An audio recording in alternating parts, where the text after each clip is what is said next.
I'd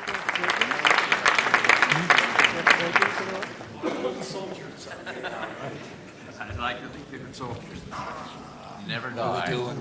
Never die. Hey, Pat. Hey. You can sit over here. Made it.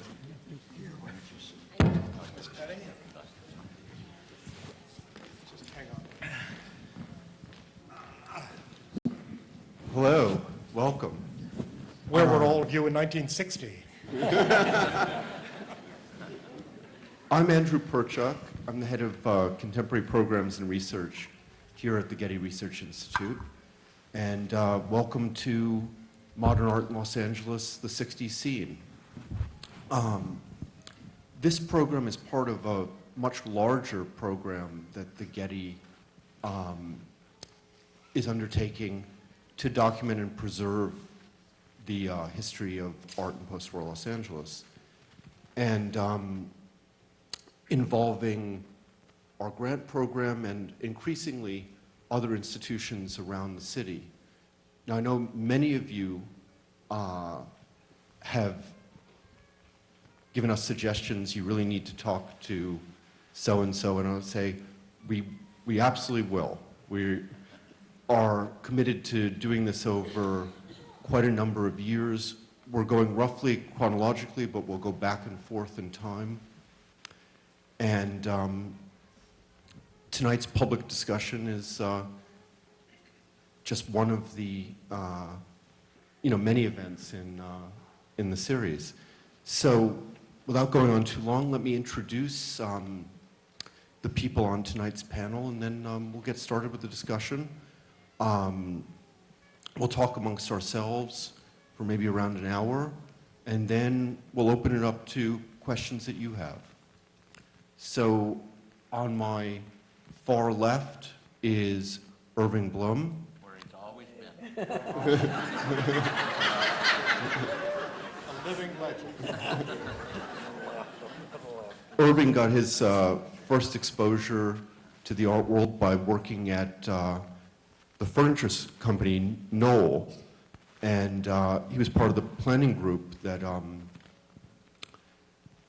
did the decor, including things like paintings for companies like Seagram's. Then he moved to Los Angeles in 1958, where he bought Ed Keen Holtz's half share in the legendary now Ferris Gallery. Did you ever pay for it? Yeah, I overpaid. $500. Ferris, as many of you know, went on to show such local artists as Ed Ruscha, Robert Irwin, Billy L. Bankston, Larry Bell, also such New York figures as Andy Warhol, Roy Lichtenstein, Frank Stella, Ellsworth Kelly. No, he never represented Johns. They showed him. So he showed him.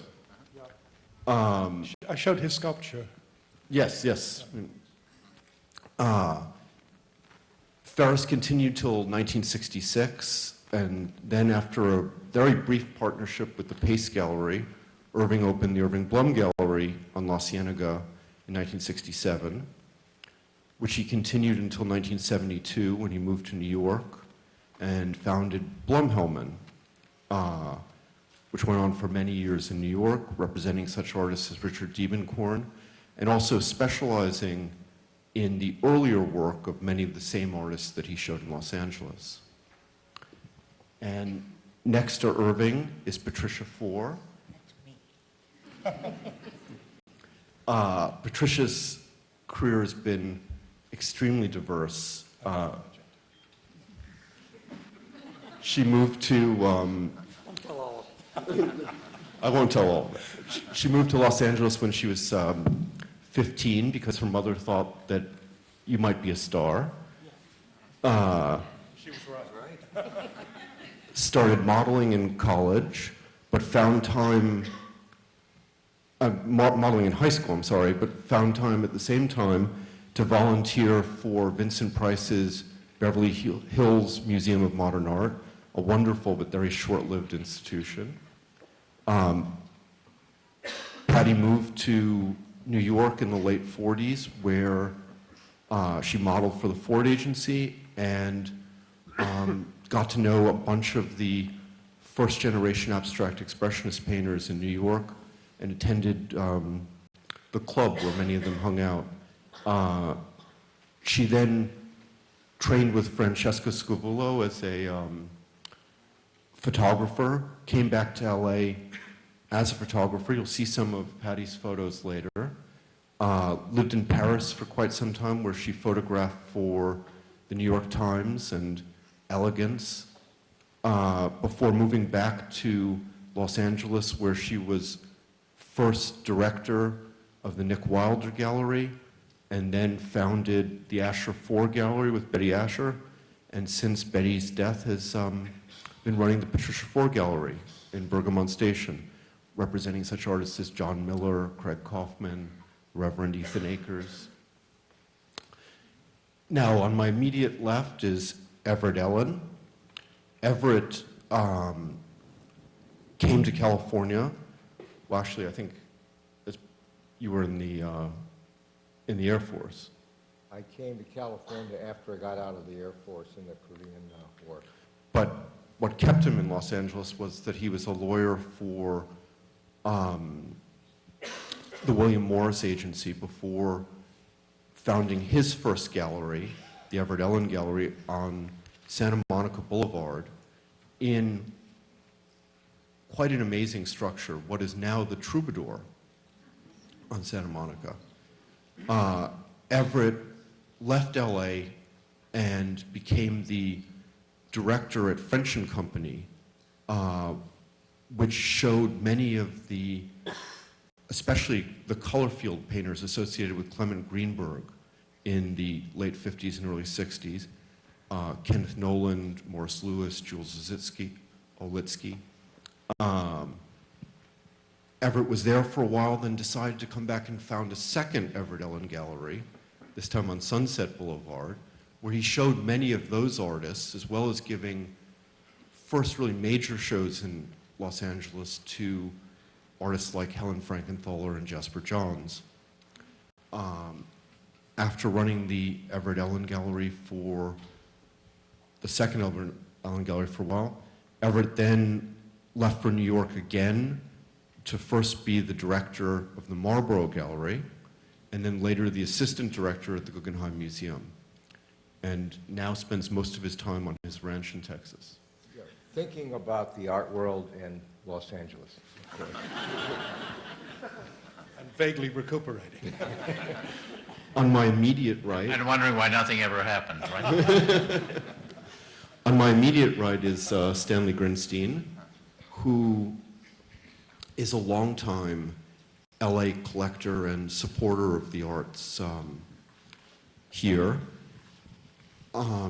Stanley, along with his old friends Sid Felsen and Ken Tyler, founded the now truly world-famous publisher and print workshop Gemini G.E.L in 1966, which has done editions with local artists such as Joe Good or Sam Francis, and has worked with so many of the major post-war artists, including Johns, Rauschenberg, Oldenburg, etc. Stanley, as part of his support of the arts, has sat on quite a number of boards, including the board of the Pasadena Museum, and is currently a member of the board of LACMA. And on the far right, and last but not least, A strange location, I've never run into. is Henry Hopkins. Henry came to LA in 1957 to do his graduate work at UCLA and taught for years in the, which we'll talk about a little tonight, the UCLA extension classes that I think provided a lot of people with their first real exposure to modern art in Los Angeles. And then he founded the Heisman, which really is the French word Huysman, but here Heisman Gallery in 1960, to show the sort of generation after the first generation artists like Joe Good and Larry Bell, even though they eventually ended up back with Irving. In I think it's 61, right? You were hired as an assistant curator at LACMA, stayed at LACMA for quite some time, first becoming head of education, helping to found the Contemporary Arts Council, and then being head curator of exhibitions and publications. Henry then went on an extended exile from Los Angeles in 1968, first as the director of the Fort Worth Art Museum down in Texas, and then the longtime director of SF MoMA in San Francisco, before coming back here in the late 80s as the head of the UCLA museums. So, with hopefully not too lengthy an introduction, I think we can get started now. And Could we do one thing, Andrew? Could we possibly have the house lights up just a tiny bit? It's just, that's a big black audience out there. It would be very nice to see. could, That's right. That would be That's really feasible, welcome. just a little bit, not a lot. at least until we start showing some slides, yeah. No, turn it back down. I like it better. Terribly distracting. So all of- There we go, all right, fine. There are several things that most of the people on this panel have in common. And one of them is that they all got involved with the LA art world at just about the same time, around 1957, 1958. And what I'd like first is to ask Henry to sort of set the scene of what the art world was like before Ferris and before Weissman and Everett Ellin. Okay. Well, Nothing here.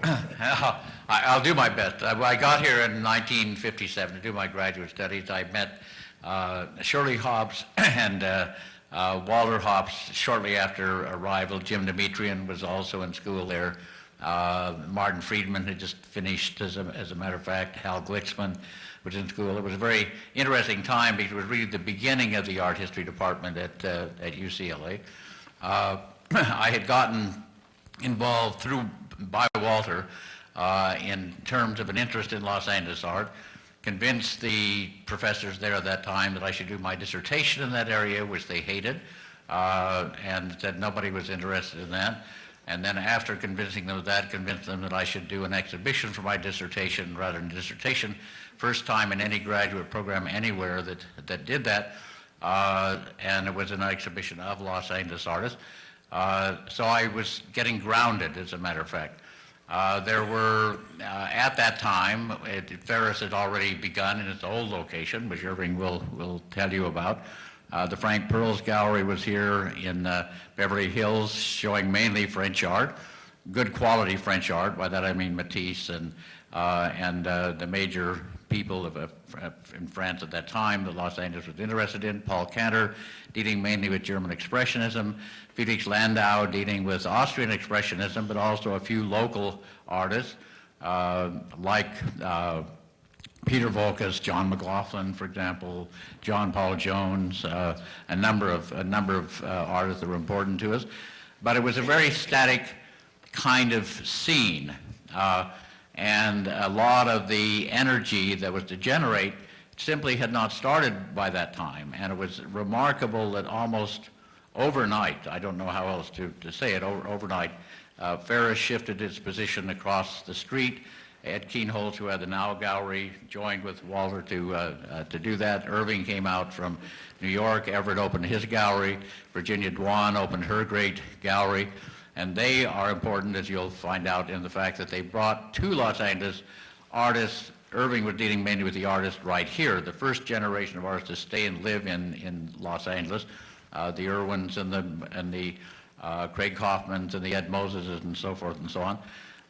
But Everett and Virginia brought in people like Jasper Johns, like Yves Klein, like John Tingley, like Nicky Samphal, and all of a sudden this was bubbling. Now, another thing we'll talk about later, but a very important aspect of that, this was also at a moment when the Los Angeles County Museum of Art was a part of a tripart museum in Exposition Park, History, Science, and Art, and began to talk about building a museum on Wilshire Boulevard.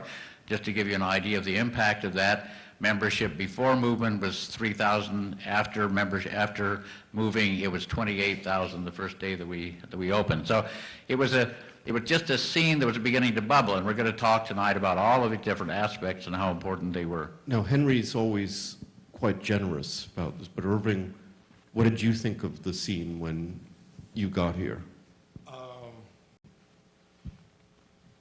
First of all, I'd like to say that anybody here in the auditorium that stays until the end of the panel will get a flu shot.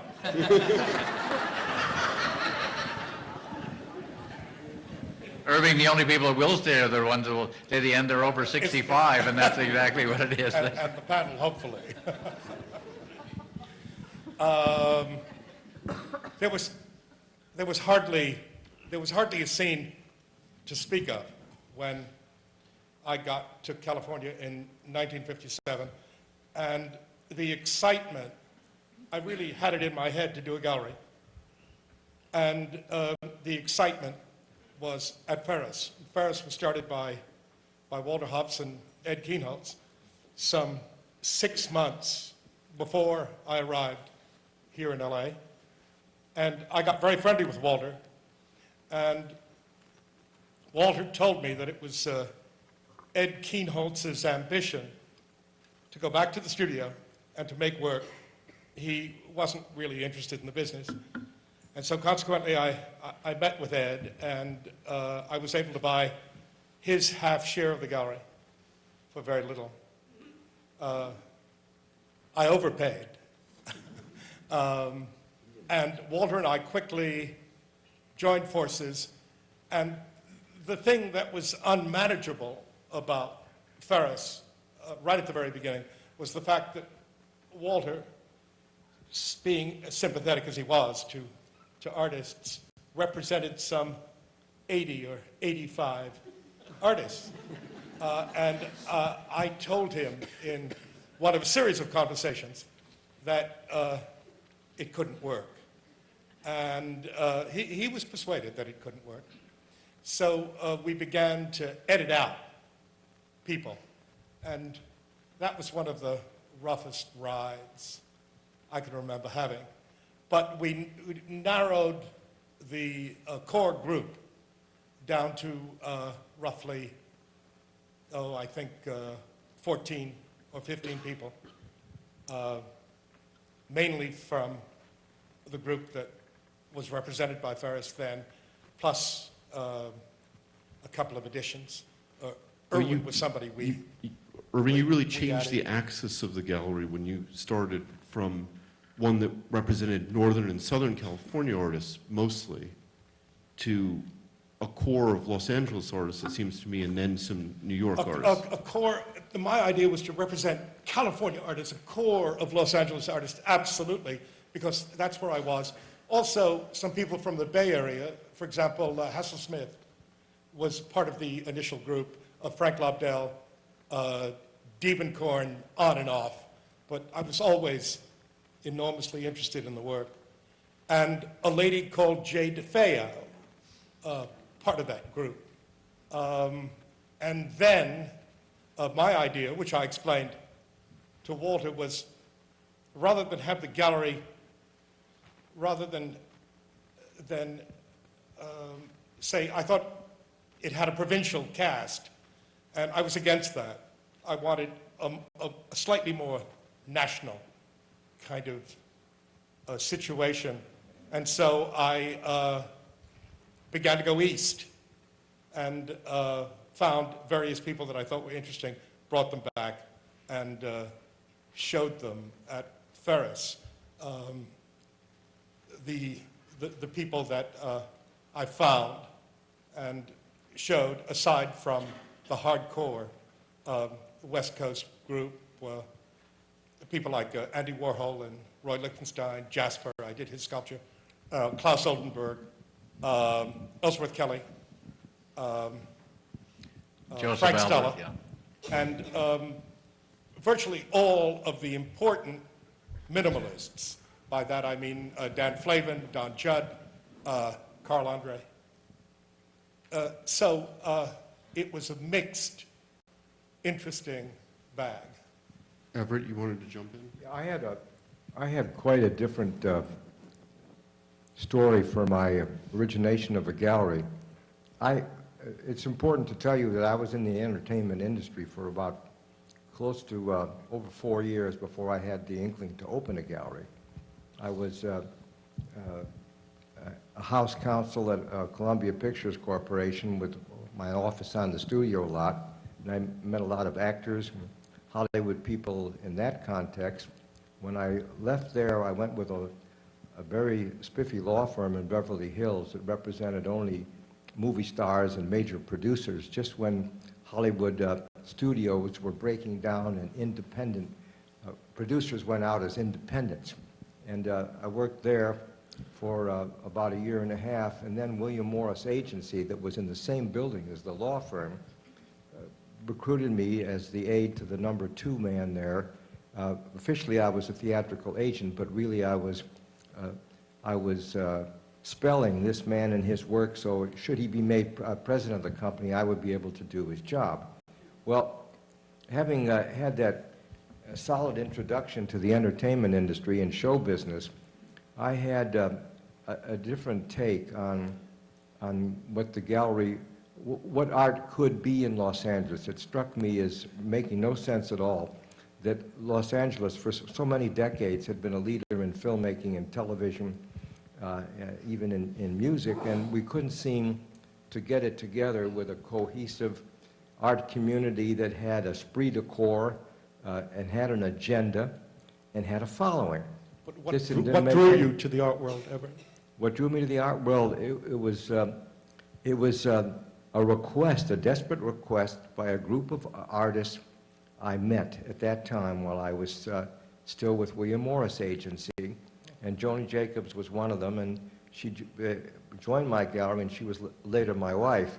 But they said, we can't find a gallery to show our work, and we see you seem to understand art, you have a passion for it. Why don't you open a gallery? I didn't take that seriously at first, but then as I looked at it, it seemed to me this was a challenge that, if pulled off, would be a wonderful thing to do in Los Angeles. Why should art and everything associated with it, I don't use the word art market, I call it the art world, why isn't it vibrant like the other spheres of the muses? You know, it was a little cruel that the muse lived everywhere except in the art world itself. So I decided to do it. I mean, it was, at that age, you take chances. And I found this terrific building that I reckon, just in thinking about it, was about 10,000 square feet. And I wanted a big gallery that could show any size work that was coming down the pike, because the abstract expressionists were now, making it.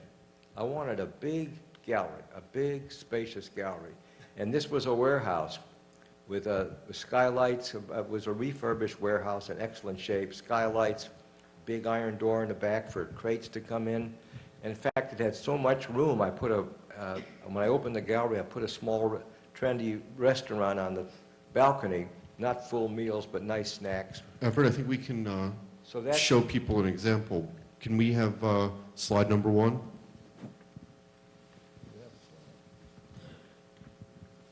Slide 1. How about slide 2?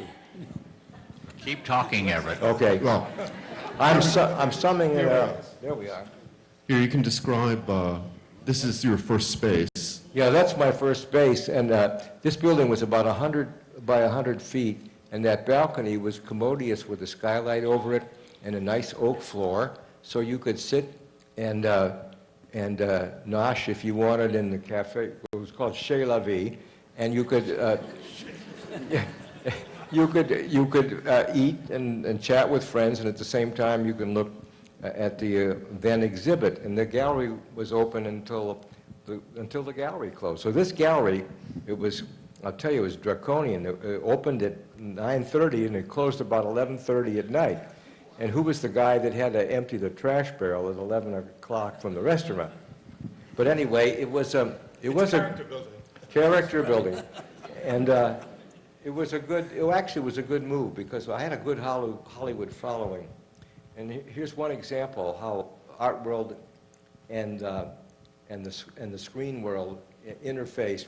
When I was with that law firm that I described to you, the youngest lawyer, being the youngest lawyer in the firm, I got the dirty job.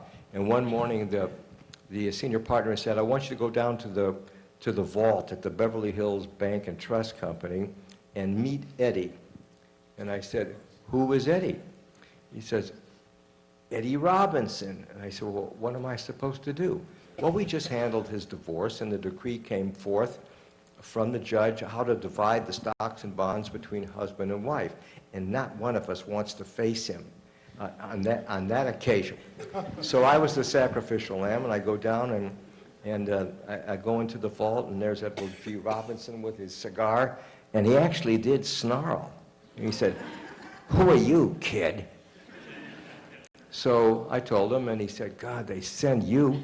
So the long and the short of it was I spent 3 days with him locked in a vault, and by the end of which we were great friends. He even offered me a part in his next film, but he also took me to his house, showed me his collection, and when I opened my gallery, believe it or not, Everett G. Robinson came by more times than once just to pat me on the head. So we had that Hollywood. Hollywood was an important ingredient. We all wanted the same thing. We wanted Los Angeles to have respect itself, to enjoy its status as a world-class art center, like one should be. It should influence people's taste. It should awaken people to art. There were many things we wanted besides selling pictures. And that was a spirit that drove us all. Ferris Gallery, my gallery, was not as interested in focusing on local artists because Irving had already tied them up. And so I said, Everett, be smart. Go to New York. You know, you went to Harvard, what the hell? Go to New York and show them that we're classy people out here and take us seriously, which is the direction I took. We'll get to your second gallery, I think. Oh, my second, see, those opportunities to be in New York, they seem planned, but I have to tell you, they were serendipitous. Because I went to New York just to see what on a little trip to see what abstract expressionists looked like. You know, were they embalmed? Were they stuffed? What were they? So I went, and I was so slow in New York that I was able to call on every single art dealer of any consequence, and it would give me all the time I wanted. So one of those nice chaps tipped me off of the fact that French & Company, which was everybody was watching because Clement Greenberg was his idea, and he brought in this outstanding group of color field painters and David Smith, that they didn't have a director. And I said, I never heard of that. He said, the director, a woman left under strange circumstances, I haven't had a director since, and no one really wants to work for Clem Greenberg. So he said, go over, check it out. You seem like an upcoming young man. So he said, go over, just walk in off the street. So I went over, walked in off the street. I met the president of French & Company, which owned the gallery. And I asked for him, and he called me in and talked to me for a while. And he said, well, you seem to understand art quite well. You haven't been a dealer for long, but I think you could do the job here. And he picked up the phone, said, but there's somebody who has to okay it. So he picks up the phone and said, I'm sending this young man over. I want you to talk to him. So the person on the line was Clement Greenberg, and I went over in a cab and spent 4 hours with him being grilled, you know, not like a barbecue, just squeezed to see whether I had any taste in me whatsoever. And he said to me, after 4 hours of discussion, he says, young man, you've got the eye. That's what Clem would say, the eye, the all-seeing eye, like the one on the dollar bill, you know, on the back side, that eye on the pyramid. So he said, he picks up the phone and he said, the kid will do. And the next morning I got an offer to run French & Company. the most watched gallery in New York, and I barely had a gallery in Los Angeles. I think that's progress. Well, one thing that every member of this panel has in common is that each of them founded an art business here in Los Angeles. So I'd just like to go around and have you talk about the business plan that you had and what would have been success for you at that time. And I think we'll start with Patty. Maybe you could talk a little bit both about Nick Wilder when you were working for him, and then when you started Asher Faure. I think the biggest success one can have is to stay in business. And I've done that remarkably well. I'm still here. You haven't seen the end of me yet. And working for Nick was absolutely a dream. He was a perfect dealer, a beautiful man, and very bright. And everybody adored him. He was perfect. And he did something that was so extraordinary. In all the galleries I'd been in New York and in many of the galleries here, I always noticed that they were really almost rude to people that came in. And they made them feel awful. And Nick did just the opposite. He made people feel that they were smarter than they actually were. He was extraordinary that way, wasn't he? He was amazing. So everybody left there feeling good about themselves, and they'd keep rushing back. And so he was terrific, and he also showed one of the most innovative artists of all times, which is Bruce Nauman. He started him in Palo Alto, where Nick had his first gallery. And he started with Bruce then. And I had just seen this exhibition at LACMA that Jane Livingston did, Right. of Bruce Exactly, that's Nauman. right. And I thought it was amazing. And at that point, I thought I knew everything about art. And suddenly I was faced with this dilemma of an artist that I knew nothing about or what he was about. I couldn't even understand it, but I was fascinated nevertheless. And when I went to work for Nick, I was just going to help him for a couple months. And he was in need of somebody there.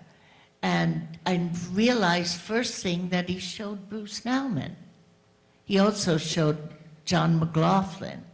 He also showed many, many other people. Tony DeLapp is another one. And some of the artists I've, kind of continued with in a way. Not too many of them, but a few. But I'm you looking to and see. Betty came up with a reasonably novel structure for how you put together your gallery. Yes, based on the fact that there was this huge inferiority complex in Los Angeles, about Los Angeles. And for that reason, I decided to invite dealers from New York here. And Nick was a great help in this too. And the first, we opened with Andre Emmerich, who brought a beautiful show of Morris Lewis out. And it was really high profile, wonderful opening, and wonderful first show to have. I also invited Leo Castelli, who came out with Archwager, and I invited Paula Cooper, who bought Joel Shapiro. And so I ran, and Larry Rubin. I invited also, and David McKee, who bought us both Franz Klein drawings with Philip Guston drawings, and then later a big Philip Guston show. You know, you were talking a moment ago about a business model which rather makes me laugh. The business model that I recall was survival, and that was it. And anything it took to get from one day to the next. When it was desolate, it was really desolate. on La Cienega Boulevard. And I have a story I'd love to tell that having to do with that moment. I was sitting in my gallery, and a big limousine pulls up, and I look out, and I recognize the man in the car. The man in the car turned out to be Joe Hirschhorn, who was then an amazing collector and patron of the arts. And Hirschhorn trotted into the gallery and said, "How are you?" I said, "I'm fine." And he said, "Who are these people?" And I said, "Well, you're looking at work by Billy Al Bengston, by Bob Irwin, by Larry Bell, Kenny Price, John Altoon." He said, "I don't know these people." And I said, "Well, let me tell you about them." And I did. And I explained, as well as I could, exactly what he was looking at and exactly who these people were and why they held my interest. And Hirschhorn said, "Give me a price on everything." And in a kind of trembling way, I added the price of one painting after another, and then told him it was X, and he said, "Knock off a third." And I remember saying, "Mr. Hirschhorn, this gallery is different from most in that it's like a cooperative gallery." By that I mean I meet with the artists every month, every 6 weeks, and they dictate policy to me. And the last time we had a meeting, not too long ago, they said, "Irving, discounts are demeaning. State a price, stand by it, and we will absolutely support you in every way." And that's just what I've done. And he said, I love that point of view. He said, "Thank you very much," turned on his heel, got in his car, and I watched the car kind of, I just stood there watching it kind of pull off into the distance. He came every year. He had a daughter who wasn't very well. She lived in Palm Springs, and he came to visit her. 1 year later, same big limousine pulls up in front of the gallery. Joe Hirschhorn bounces into the gallery, says to me, "How you doing?" I say that I'm doing really well. "Who is this guy?" he says, pointing at the paintings on the wall. I said, "An artist called Ed Ruscha." What's happening here?" I said, "Well, he had this idea of the LA County Museum on fire. So it's a big painting here, mural-sized painting of the LA County Museum on fire." He said, I went to the LA County Museum yesterday." He said, "It's not on fire." I said, it's a metaphor." He said, "What do you mean?" So I had to explain what I meant. And then there were small paintings, same subject, collage, same subject, drawings, same subject. He said, "Give me a price on everything." Again, with a trembling hand, I added everything up, added a third, and said, "The price is X." And he said, "Knock off a third." And I said, "With great pleasure."